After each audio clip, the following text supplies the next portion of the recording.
Sidra, kuliah di Sekolah Tinggi Ilmu Ekonomi Makassar Maju dengan NIM 219308110025, jurusan Manajemen semester kedua. Kali ini saya akan membahas materi terkait etika bisnis. Ada beberapa materi yang akan saya bahas, yaitu 1. Etika bisnis dalam manajemen sumber daya manusia. Kedua, pengambilan keputusan yang etis. Ketiga, etika bisnis dalam teknologi informasi. Keempat, etika bisnis dalam kegiatan produksi. Kelima, etika bisnis dalam bisnis globalisasi. Keenam, etika bisnis dalam manajemen keuangan dan akuntansi. Materi pertama yaitu etika bisnis dalam manajemen sumber daya manusia. Pada umumnya ada 3 macam pengertian maupun definisi dari sumber daya manusia. 1. Sumber daya manusia adalah manusia yang bekerja di lingkungan suatu organisasi. Disebut juga sebagai personel, tenaga kerja, pekerja, atau karyawan. Sumber daya manusia adalah potensi manusiawi sebagai penggerak organisasi dalam mewujudkan eksistensinya. Ketiga, sumber daya manusia adalah potensi merupakan aset yang berfungsi sebagai modal dalam organisasi bisnis yang dapat diwujudkan sebagai potensi nyata secara fisik dan non-fisik dalam mewujudkan eksistensinya organisasi. Kedua, fungsi operasional, yaitu ada beberapa. 1. Pengadaan tenaga kerja atau pengadaan sumber daya manusia. Kedua, pengembangan. Ketiga, kompensasi. Keempat, pengintegrasian. Kelima, pemeliharaan. Keenam, memutuskan hubungan tenaga kerja. Selanjutnya, fungsi manajemen. Sumber daya manusia menjalankan 3 fungsi, yaitu fungsi lini, kedua fungsi koordinatif, ketiga fungsi staf. Adapun fungsi manajemen sumber daya manusia seperti halnya fungsi manajemen umum, yaitu 1. Fungsi manajerial, 1. Perencanaan, pengorganisasian, pengarahan, dan pengendalian. C. Prinsip etika bisnis dalam sumber daya manusia. Konsekuensi dari perilaku yang tidak etis dapat dilihat dari 2 perspektif, yaitu perspektif mikro dan perspektif makro. Perspektif mikro, etika diasosiasikan dengan adanya kepercayaan. Kepercayaan yang dibangun melalui perilaku etika akan mempengaruhi hubungan perusahaan dengan customer atau maupun dengan karyawan. Apabila kepercayaan dibangun melalui perilaku yang tidak etis, maka kepercayaan customer akan berkurang kepada karyawan maupun organisasi. Sedangkan perspektif makro, etika meliputi suap menyuap, paksaan, penyalahgunaan informasi, pencurian, dan diskriminasi yang akan mengakibatkan inefisiensi dalam pengalokasikan sumber daya. D. Kewajiban karyawan dalam perusahaan. Kewajiban karyawan kepada perusahaan yaitu 1. Ketaatan, kedua konfidensialitas, ketiga loyalitas. Adapun kewajiban perusahaan kepada karyawan. 1. Perusahaan tidak boleh mempraktikkan diskriminasi. Kedua, perusahaan harus menjamin kesehatan dan keselamatan kerja. Ketiga, kewajiban memberi gaji yang adil. Keempat, perusahaan tidak boleh memberhentikan karyawan dengan semena-mena. Kelima, tindakan perusahaan agar karyawannya berperilaku etis.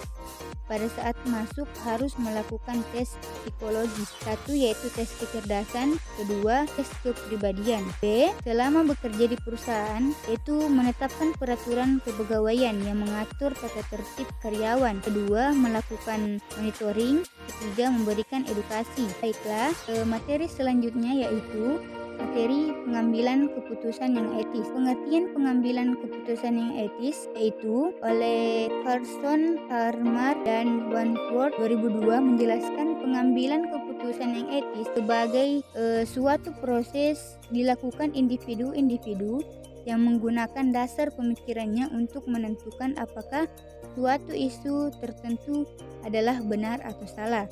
Kedua, faktor-faktor yang mempengaruhi pengambilan keputusan yang etis, yaitu perkembangan moral. Fase yang mengevaluasi kemampuan seseorang untuk menilai apakah ia benar secara moral. Semakin besar perkembangan moral seseorang, maka semakin sedikitlah akan tergantung pada pengaruh luar sehingga ia lebih cenderung berperilaku etis. Ketiga, langkah-langkah pengambilan keputusan yang etis.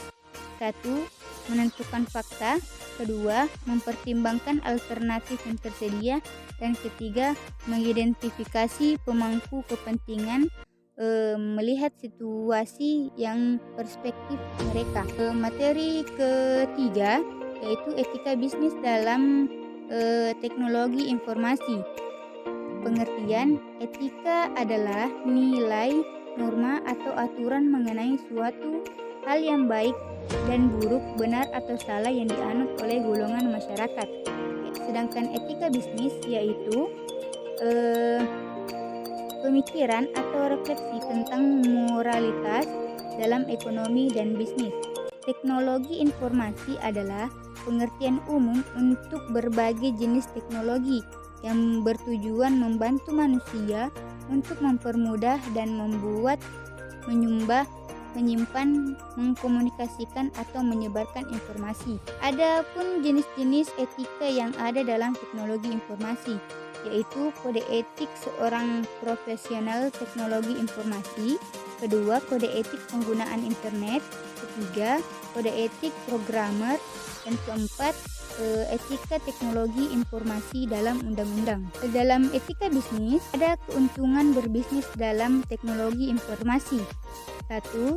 Bisnis berbasis teknologi informasi atau commerce dapat mempermudah transaksi suatu perusahaan atau perorangan. Kemajuan teknologi komunikasi yang cepat mempermudah berinteraksi antara satu tempat dengan tempat yang lain. Semakin banyaknya pengguna teknologi informasi, semakin terbuka banyak lapangan pekerjaan. Peluang bisnis di bidang teknologi informasi. 1. Bisnis teknologi web development. Bisnis teknologi startup produk IT. Ketiga, bisnis jasa desain grafis. 4. Jasa penulis artikel. 5. Bisnis SEO konsultan. 6. Bisnis teknologi produk IT aplikasi mobile. Materi keempat yaitu etika bisnis dalam kegiatan produksi. Pengertian etika produksi dan etika pemasaran. Etika produksi adalah seperangkat prinsip-prinsip dan nilai-nilai yang menegaskan tentang benar dan salahnya hal-hal yang dilakukan dalam proses produksi atau dalam proses penambahan nilai guna barang. Pemasaran merupakan kegiatan mempromosikan dan menyampaikan barang atau jasa kepada konsumen. Tujuan produksi antara lain memperbanyak jumlah barang dan jasa. Kedua, menghasilkan barang dan jasa yang berkualitas tinggi. 3. Mengganti barang-barang yang rusak atau habis. 4. Memenuhi pasar dalam negeri untuk perusahaan dan rumah tangga. 5. Memenuhi pasar internasional. 6. Meningkatkan kemakmuran. Pentingnya penerapan etika dalam manajemen produksi. Etika bisnis memberikan banyak manfaat positif dalam jangka waktu pendek dan panjang bagi perusahaan. Kalau Anda sudah terbiasa menerapkan etika dalam keseharian, tentu tidak sulit untuk menerapkan dalam bisnis. Kuncinya adalah jangan sampai kegiatan bisnis kita mengganggu kegiatan bisnis lainnya.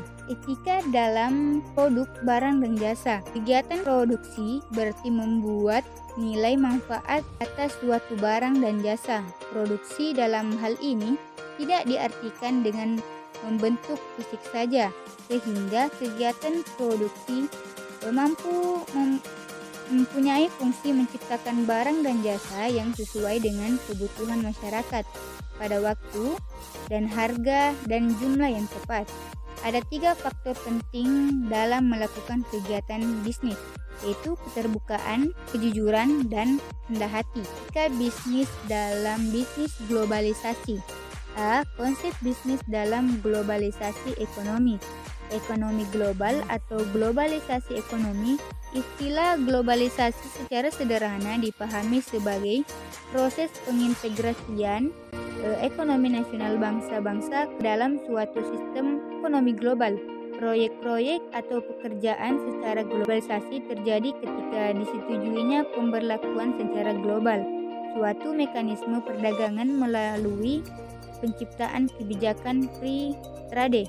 Dalam bulan April tahun 1994, isi dalam perjanjian tersebut dikenal dengan nama GATT, General Agreement on Tariff and Trade, lingkungan bisnis dalam ekonomi global. Ada beberapa indikator-indikator dalam lingkup bisnis secara global sebagai berikut, yaitu menjamurnya sejumlah pesaing baru.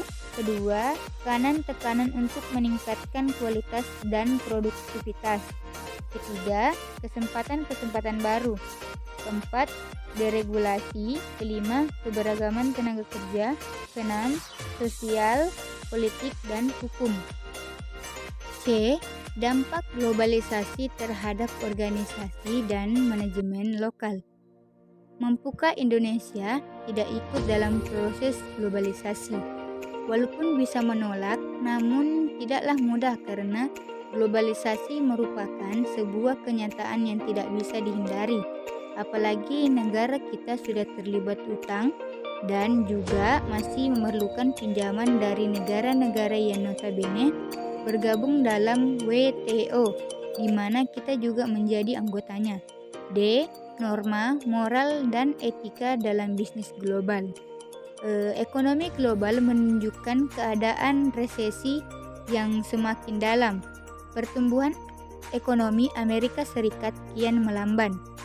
Pengangguran membengkak, pertumbuhan dan konsumsi menurun.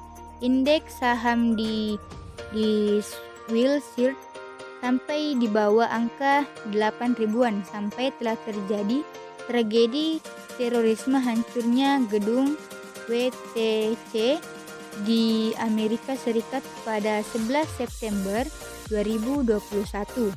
Baiklah, materi terakhir adalah etika bisnis dalam keuangan dan akuntansi. A. Definisi manajemen keuangan. Manajemen keuangan adalah manajemen yang mengaitkan memperoleh pembiayaan atau pembelanjaan dan manajemen aktiva dengan tujuan secara menyeluruh dari suatu perusahaan. Manajemen terhadap fungsi keuangan adalah semua kegiatan atau aktivitas perusahaan yang bersangkutan dengan usaha mendapatkan dan yang dibutuhkan oleh perusahaan menggunakan dana tersebut seefisien mungkin. B. Peranan manajemen keuangan dalam perusahaan atau peluang karir dalam manajemen keuangan. 1. Bertanggung jawab terhadap 3 keputusan pokok, yaitu manajemen keuangan perolehan, pembiayaan atau pembelanjaan, dan manajemen aktiva secara efisien. Kedua, meningkatkan pertumbuhan ekonomi sehingga kesejahteraan masyarakat meningkat. Ketiga, menghadapi tantangan dalam mengelola aktiva secara efisien dalam perubahan yang terjadi. Keempat, persaingan antara perusahaan. Kelima, perekonomian dunia yang tidak menentu. Keenam, perubahan teknologi. Dan ketujuh, tingkat inflasi dan bunga yang berfluktuasi. C. Fungsi manajemen keuangan. Adapun fungsi-fungsi dari manajemen keuangan adalah: 1. Penggunaan dana, yaitu keputusan investasi. Kedua, pembelanjaan aktif. Ketiga, bagaimana menggunakan dana secara efisien. 4. Alokasi ke AL dan AT. 2. Fungsi mendapatkan dana. 1. Keputusan pembelanjaan atau financial leasing. Pembelanjaan pasif. Ketiga, bagaimana memperoleh dana yang paling efisien, murah. Keempat, terjamin di neraca sisi pasifa. D. Tujuan manajemen keuangan terbagi menjadi dua, yaitu tujuan tradisional, yaitu memaksimalkan laba sudah tidak relevan lagi. Alasan: memaksimalkan laba berarti tidak mempertimbangkan nilai waktu 1. Ruang, risiko, dan return masa akan datang tidak dipertimbangkan serta kebijakan dividen dan dipertimbangkan. Kedua, tujuan yang lebih cepat atau relevan adalah alasan harga pasar mencerminkan evaluasi pasar terhadap prestasi perusahaan saat ini dan masa yang akan datang, mempertimbangkan kapan return diterima, jangka waktu terjadinya risiko dan return, dan kebijakan dividen.